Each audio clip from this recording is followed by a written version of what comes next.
আজকে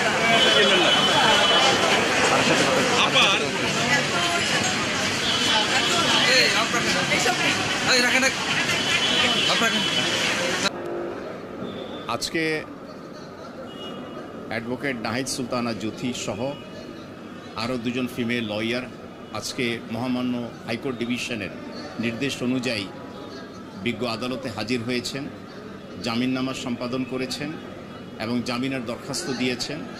বিজ্ঞ আদালত নথি পর্যালোচনায় তাঁদের জামিন মঞ্জুর করেছে।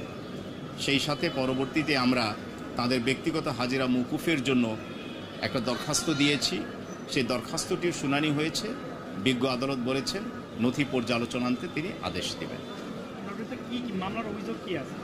মামলার বেসিক্যালি অভিযোগটা ছিল সুপ্রিম কোর্ট বার অ্যাসোসিয়েশনের নির্বাচনকে কেন্দ্র করে তাঁদের বিরুদ্ধে যে এসআরটি রুজু হয়েছে একটা সৃজিত ঘটনা নিয়ে, সেই অভিযোগের প্রেক্ষিতে যেহেতু এসআরে তাদের নাম রয়েছে সেই জন্য তারা সারেন্ডার করেছেন।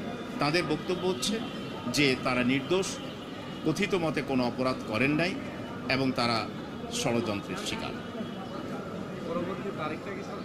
না, এখন আমরা ডেট পাই নাই। আমরা পরবর্তী ডেট পেলে ইনশাআল্লাহ জানাবো।